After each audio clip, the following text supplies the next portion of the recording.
Hola, qué alegría volver a encontrarnos en uno de los episodios del podcast, lo bueno, lo malo y lo feo de la selección de talentos Tech. Después de una pausa, hoy regresamos con toda la energía para compartir este espacio con todos ustedes, nuestro querido público, que siempre nos acompaña. Y hoy lo hacemos por la puerta grande, porque tenemos un excepcional invitado. Él es nada más y nada menos que Samuel López Orozco, el gerente de talento humano de Nequi Colombia. Samuel, bienvenido. Muchas gracias. Gracias por estar con nosotros y compartir este espacio en una de las segundas temporadas de nuestro episodio. Muchas gracias por la invitación. A ustedes muchas gracias. Bueno, en esta ocasión y en este episodio desvelaremos algunos de los secretos y también de las tendencias que mejor están guardadas para identificar a los profesionales más destacados del sector tech. Para eso, Samuel, queremos que nos compartas, por favor, o cuéntale a nuestro público más bien, algunos de tus hobbies y también de tu estilo de vida y si tienes alguna actividad que te mueva el alma. Bueno, como le decías, mi nombre es Samuel López, yo tengo 42 años. Un hobby es cumplir años, me gusta cumplir años, me gusta celebrar el cumpleaños. Cumplí el 26 de agosto y hasta la semana pasada todavía estaba en celebraciones de cumpleaños. Esto se conecta un montón con algo que me encanta, que es conversar. A mí conversar es creo que el mejor pasatiempo que tengo para conectar con otros. Y hay una persona con la que más me gusta conversar es con mi hija, tiene 18 años ya, me tocó un alma vieja, una niña llena de mucha sabiduría, de muchas conversaciones profundas, entonces conversar con ella es muy chévere. Fuera de eso, me gusta estar aprendiendo en muchos formatos, o sea, si es leyendo, si es escuchando un podcast, si estoy en una capacitación, en alguna certificación, normalmente me estoy moviendo en algo. Y también se conecta un poco, soy ingeniero de sistemas y ya estoy en los temas de talento humano y eso hace que tenga que aprender mucho de talento humano y tenga que buscar cada vez más información alrededor de lo que hago. Qué bien, excelente eso, Samuel, que nos compartes. Y yo creo que lo más importante en estos espacios también es compartir esa parte personal, ¿cierto? Porque todos tenemos como esos dos mundos, ¿cierto? Nuestra parte personal como profesional. Y desde ahí es donde nos conectamos realmente. Bueno, Samuel, cuéntanos un poco sobre tus inicios en el sector y algunos de los retos más importantes que enfrentaste. Mira, yo entré a hacer la práctica de la tecnología en Bancolombia en su momento. Entré de la tecnología en sistemas y entré a un área de lavado de activos, a hacer un ejercicio de sistematizar un poco como la documentación, los casos, los archivos que habían.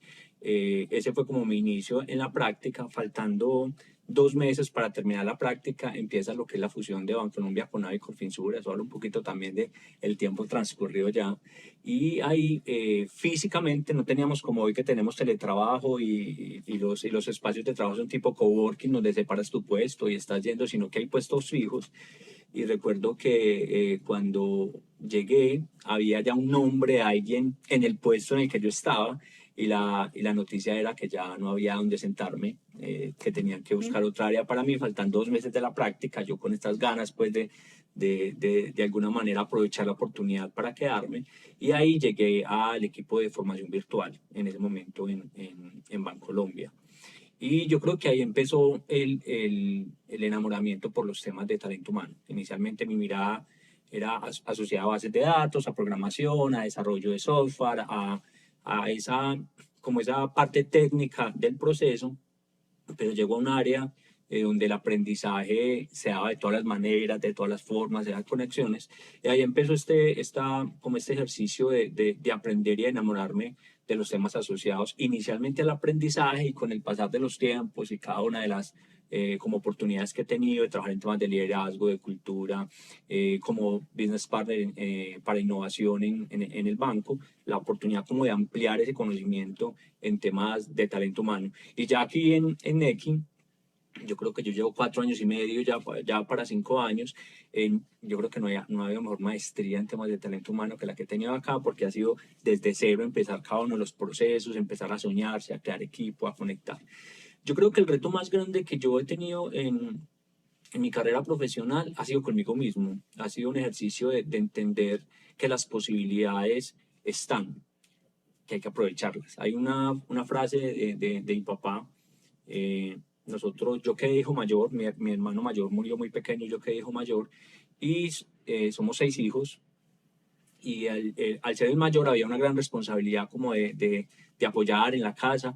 Y mi papá siempre me decía, mi hijo, el comedido come lo que hay escondido. La frase pues es el acomedido, pero él lo decía así, el comedido come lo que hay escondido. Y esa es una frase que ha marcado mi vida. Cuando él lo hablaba es, el diligente no estorba en ninguna parte. O sea, una persona que es diligente, qué rico tenerla alrededor. Y me decía, cuando estés en el colegio, cuando estés donde algún compañero, cuando estés en alguna parte, no esperes que te digan qué hay que hacer, siempre estás preguntando, siempre estás en función de qué poder aprovechar. Y eso ha sido la fórmula en mi vida. Yo creo que el poder es ser, ver oportunidades donde otros no ven, a querer hacer cosas, querer aprender cosas, ha sido la principal herramienta para avanzar profesionalmente en estos años. Excelente eso que nos comparte Samuel, porque en realidad pienso que la vida está muy ligada a si nos paramos y dejamos que pase el bus o vamos detrás de él y perseguimos ese bus hasta que pare y sea esa oportunidad que en realidad estamos esperando. Y qué más que estamos esperando, esa oportunidad que realmente está ahí para nosotros y está ahí para cualquiera persona que en realidad esté preparada para ver las oportunidades.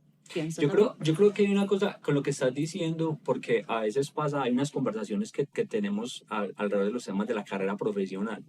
Yo creo que yo no hubiera podido dibujar mi carrera profesional. O sea, usted soñaba ser líder de talento humano en X.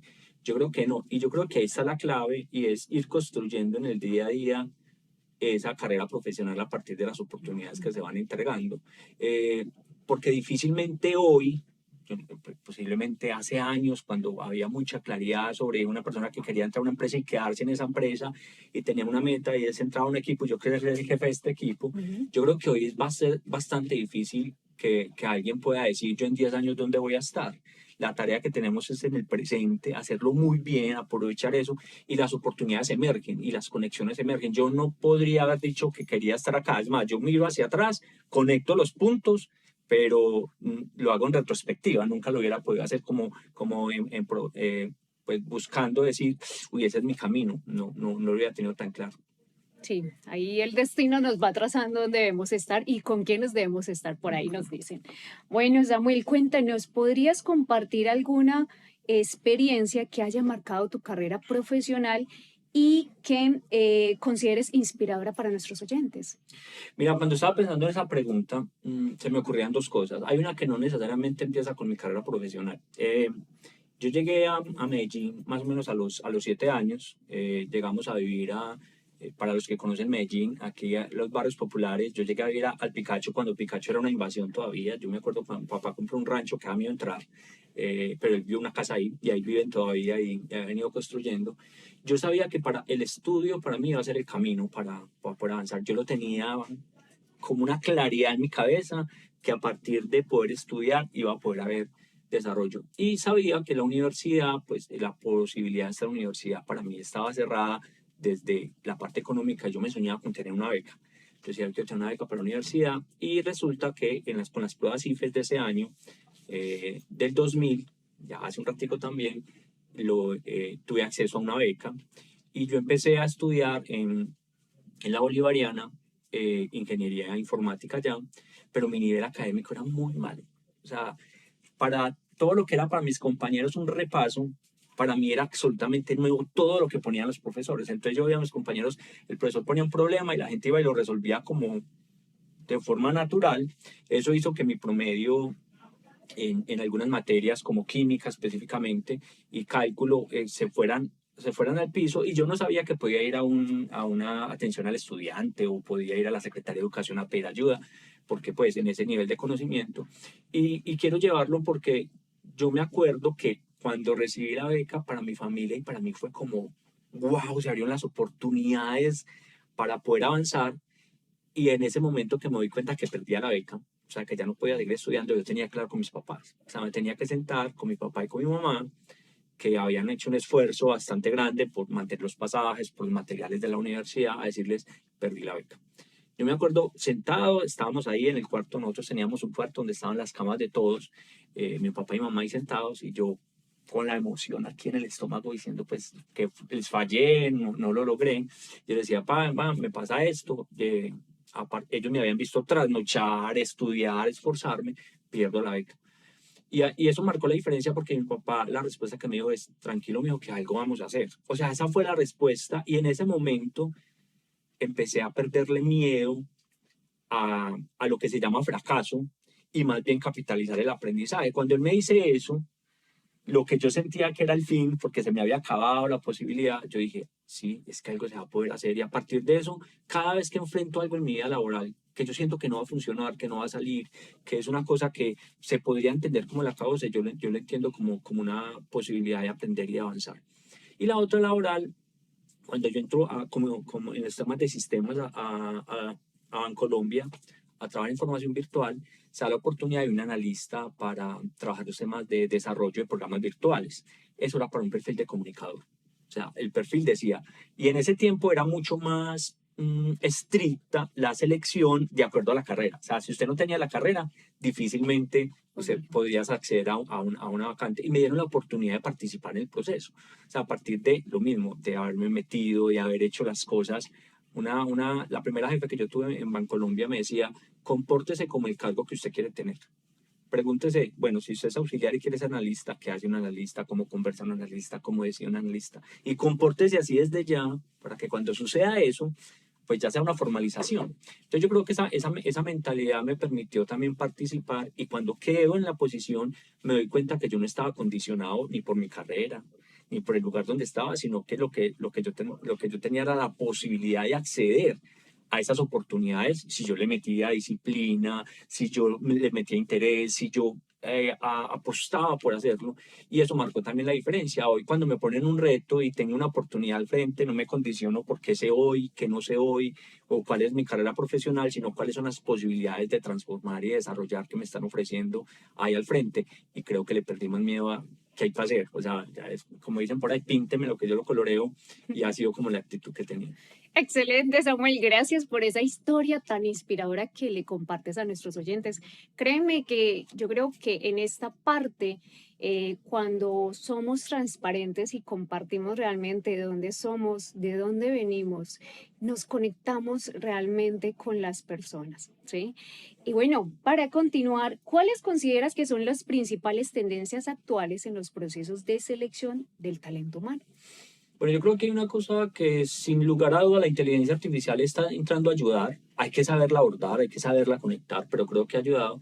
Pero yo creo que la tendencia más importante es entender el proceso de selección como una conversación bidireccional.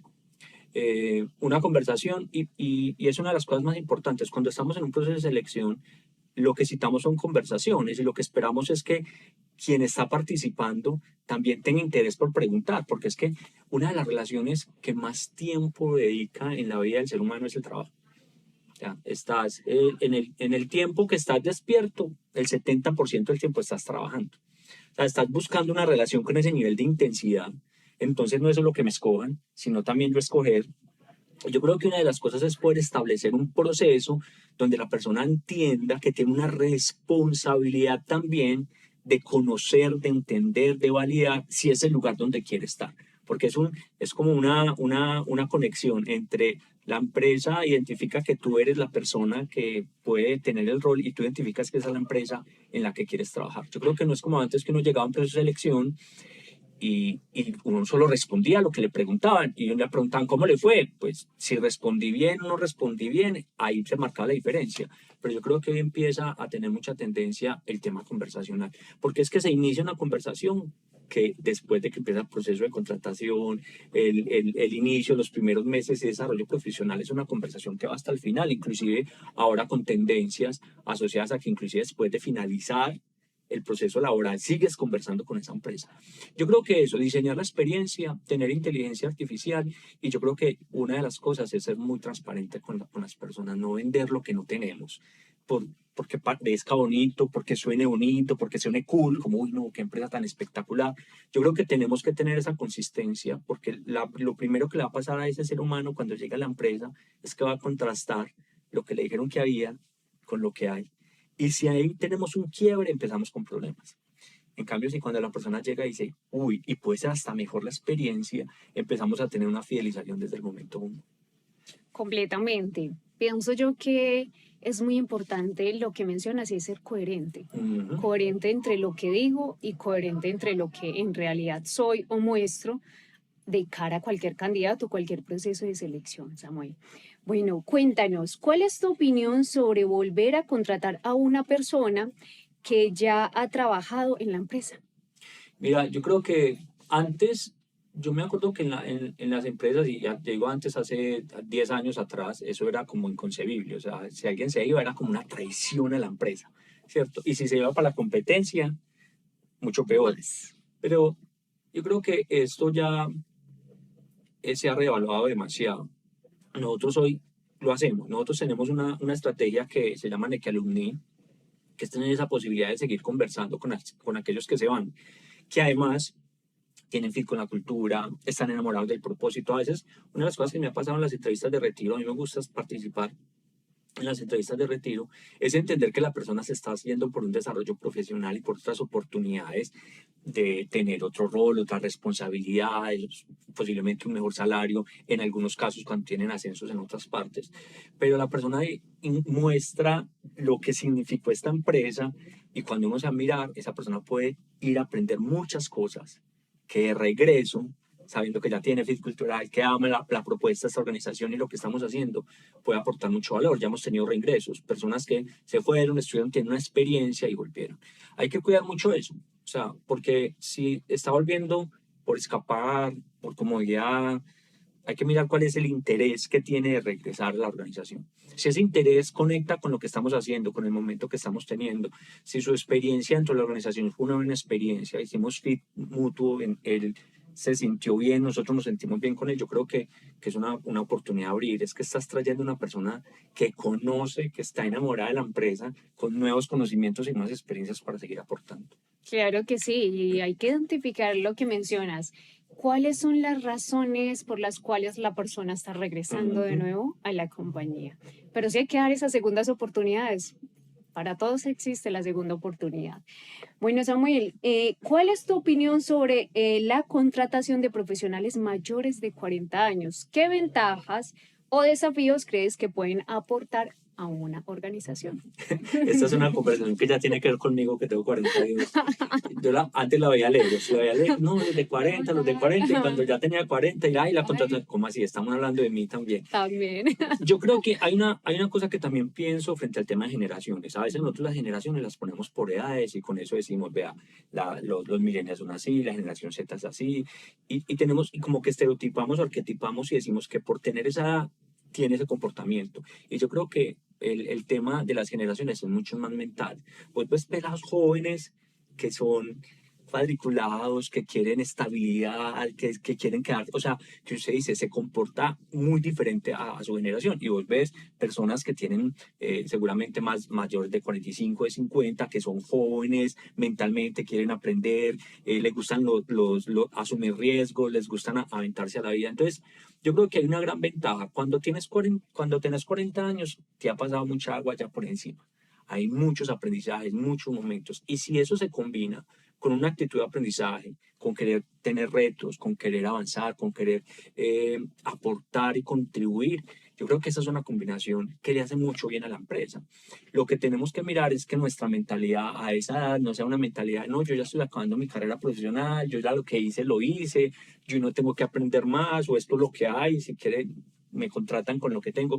Yo creo que entender esa diferencia de que nosotros estamos en aprendizaje.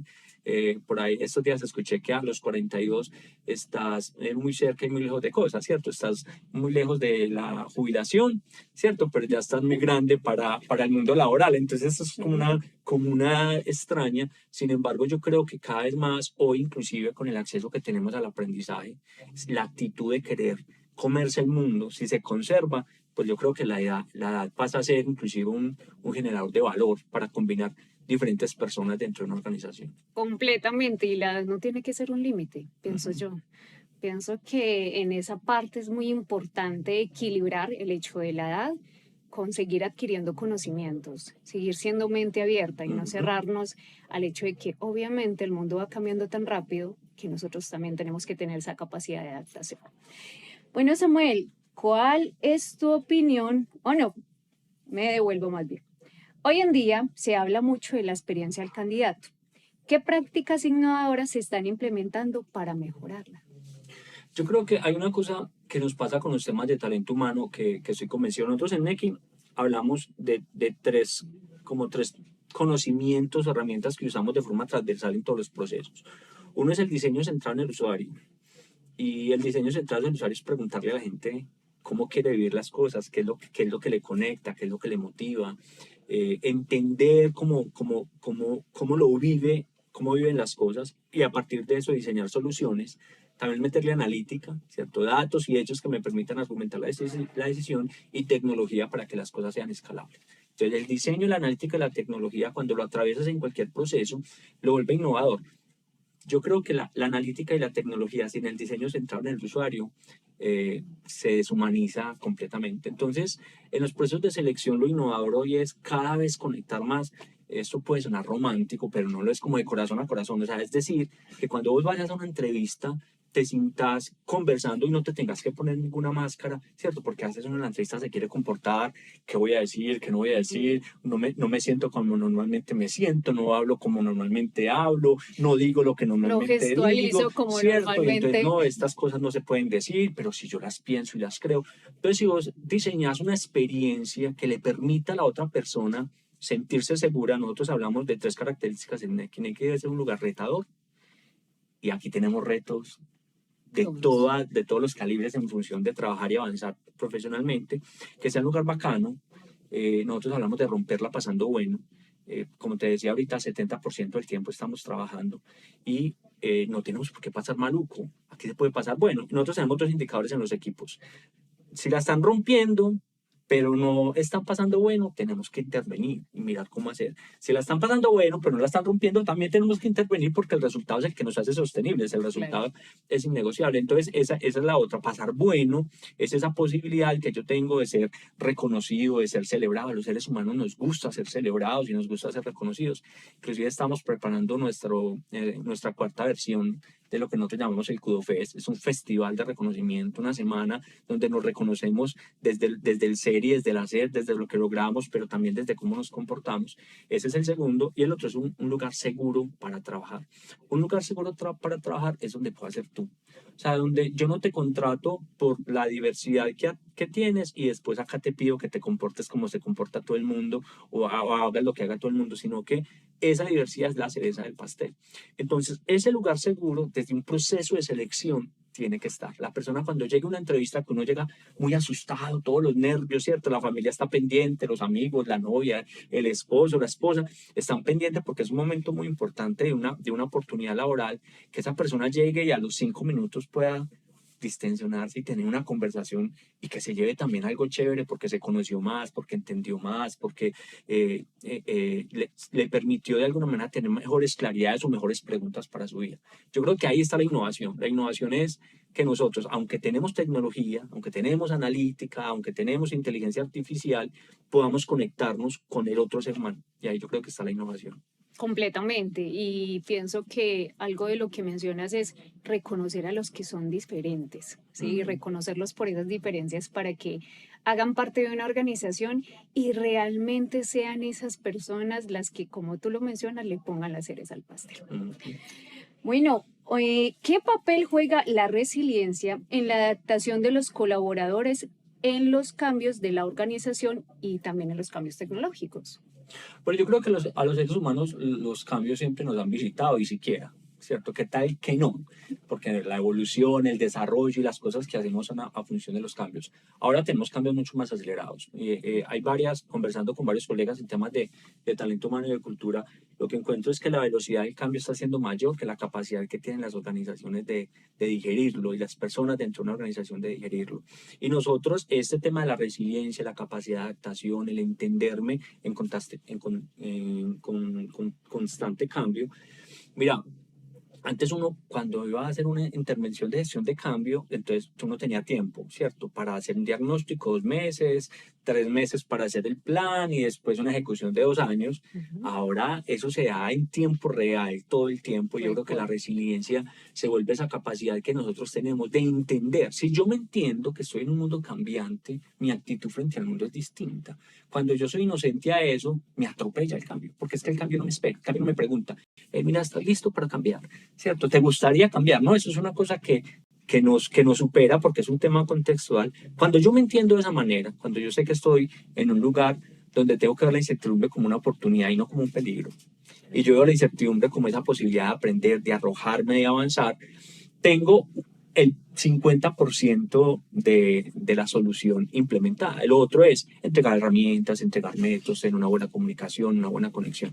Pero yo creo que ese entendimiento es muy importante. ¿Cómo me paro yo frente a la vida? ¿Cómo entiendo yo en el mundo que estoy viviendo hoy? Y para un X, por ejemplo, ¿cómo entiendo que estoy en una empresa que hace desarrollo de tecnología para mejorar la relación de las personas con la plata? Y eso todos los días trae cambios, todos los días trae oportunidades, todos los días trae retos. Si yo me entiendo así, mi forma de vivirlo, yo creo que es resiliente. Completamente, hay que ser resiliente ante, digamos, estas tendencias de cambio que van de manera tan acelerada, pero también hay que elegir cuáles son los cambios que deseamos en algún momento tomar y cuáles necesariamente dejamos pasar, porque también es válido, ¿cierto? De acuerdo. Bueno, desde tu experiencia, ¿qué estrategias puede implementar talento humano para fortalecer la resiliencia en los equipos de trabajo? Yo voy a conectar un poco con la respuesta que te acabo de dar. Yo creo que es generar conciencia de dónde estamos y qué está pasando en el contexto. Nosotros somos seres que nos movemos de acuerdo al contexto. Vos ves a una persona que se comporta acá de una manera y va a otro país y se comporta de acuerdo a las reglas del país porque entendió que está en un contexto diferente. Yo creo que una de las estrategias es empoderar a la gente. Hay una cosa que estos días he venido construyendo un poco frente al tema del empoderamiento y lo que llamamos accountability. Un niño explica lo que le pasa en función de lo que otros dicen o lo que otros hacen, ¿cierto? Mi mamá no me echó el cuaderno, el compañerito me pegó, entonces por eso le pegué, la profesora me... O sea, todo se explica en función de lo que hacen las personas alrededor. Cuando yo empiezo a ser adulto es cuando empiezo a explicar mi vida alrededor de lo que yo hago, ¿cierto? Yo hice, yo no hice, yo... Y muchas veces nos encontramos dentro de las organizaciones que hemos infantilizado muchas cosas. No tenemos adultos que se hacen responsables de lo que pasa. Entonces, no, es que yo estoy muy aburrido porque este proceso, porque este rol, porque este jefe. ¿Y qué estás haciendo? Estás esperando que alguien más vuelva y resuelva, venga y resuelva, y además estás explicando tu vida en función de lo que los otros hacen. Una de las cosas que me he puesto como propósito y con el equipo es que las personas de esta organización entiendan que enfrentar la vida como adulto es hacerse cargo de lo que me corresponde. Te voy a poner un ejemplo. Nosotros hablamos aquí de los temas de retroalimentación. Decimos que en esta organización se retroalimenta. En alguna vez estuve en una conversación, un foro, estábamos conversando y alguien dice, por ahí me dice, Samuel, eso es mentira. O sea, yo no siento que NEC sea un lugar en el que se retroalimenta. Y yo contaba un poquito más y yo nunca recibo una retroalimentación. Entonces la pregunta que le hago es, y bueno, listo. ¿Cuándo ha sido la última vez que tú entregaste una retroalimentación a un compañero? Ah, no, nunca. ¿Cuándo fue la última vez que le pediste a tu jefe retroalimentación? Ah, no, nunca. Y yo, la cultura dentro de una organización no pasa si cada uno de nosotros no la hace. Yo no estoy esperando que alguien más lo haga. Si yo quiero que esta organización sea lo que estamos declarando, yo lo tengo que hacer, ¿cierto? Porque no es una declaración bonita que está ya súper inspiradora, que me pone la piel arrozuda y digo, wow, qué cosa tan bonita, sino que es una cosa que vivo en el día a día. Y así para todo. Yo creo que la resiliencia está muy atada a entenderme como adulto, a entender que yo tengo responsabilidad y parte en lo que es mi presente y mi futuro. Y yo puedo tomar decisiones. Porque los seres humanos no estamos hechos para vivir lo que nos toca. Cuando nosotros estamos, es que me toca esta relación, es que me toca este trabajo, y eso pasa de forma consecutiva, entramos en resignación. Y una persona que está en resignación mucho tiempo después entra en resentimiento. Y es esas personas que todo el mundo le debe, que el trabajo le debe, que nada le sirve, que nada le funciona. Y eso empezó a pasar porque empezó a sentir que su poder de actuación lo perdió. mi poder de actuar, porque nosotros tenemos libre albedrío como seres humanos. Entonces, no es que yo no me puedo salir de este trabajo, no, tú te puedes salir, eso tiene unas consecuencias, te tocará buscar otro, te tocará mirar. Y si estás todavía acá es porque la transacción todavía está dando positiva, alguna cosa estás recibiendo que te permite estar acá. Entonces, yo creo que la resiliencia, vuelve y juega, está muy conectada con sabernos adultos con posibilidad de intervenir nuestra vida. Habrán cosas que nos tocan, sí, seguramente, pero yo creo que son muy pocas en función de las que podemos ver. Samuel, qué mensaje tan maravilloso el que nos acabas de dar. La verdad pienso que es una reflexión realmente y un llamado de atención a que nos hagamos responsables y recuperemos el poder realmente que tenemos desde el momento en que nacimos, ¿sí? Y que en algún momento se va perdiendo entre eso que mencionas, entre mencionar o decir que es el otro el que es responsable, sabiendo que la responsabilidad parte es desde nosotros mismos. Bueno, Samuel, ya vamos a entrar en nuestra etapa de cierre de este episodio.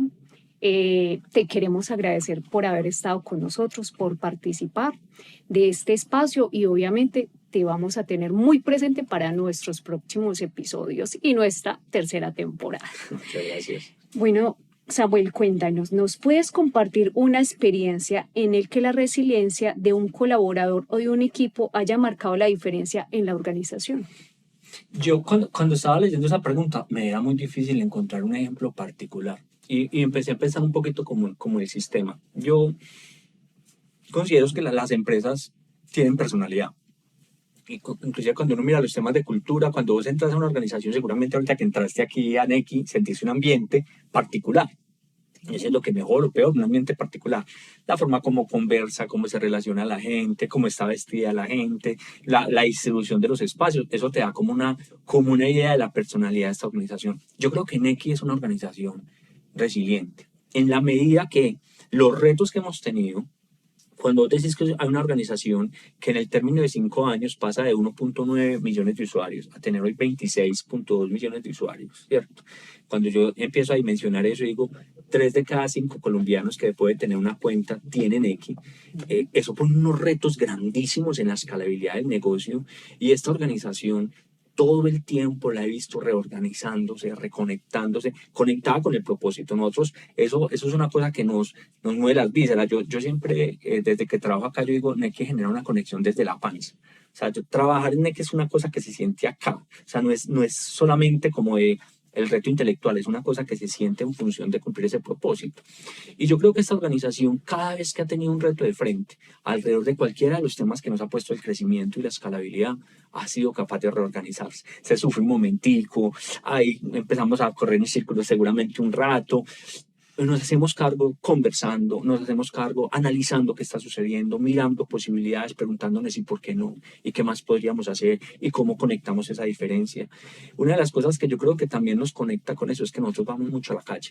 ¿De qué es calle? Nosotros vamos a entender cómo un tendero vive en X, cómo la gente en los barrios, cómo la gente en el transporte público, cómo la gente en Colombia vive su relación con la plata, y a partir de tener como esa sensibilidad y ese propósito de transformar y de movilizar social y económicamente este país, nos hace resilientes. Y yo creo que ahí hay una gran conexión. Cuando tú tienes propósito, hay resiliencia.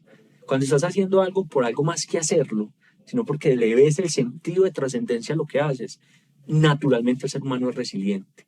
Hay historias en el mundo de personas que para lograr un gran propósito han superado y han hecho cosas que usted dice, wow, eso es increíble que se haya logrado eso. ¿Cómo hizo para aguantar? ¿O cómo fue capaz de retarse tantas veces hasta lograrlo? Cuando hay propósito y trascendencia, hay resiliencia. Yo creo que esta organización la tiene.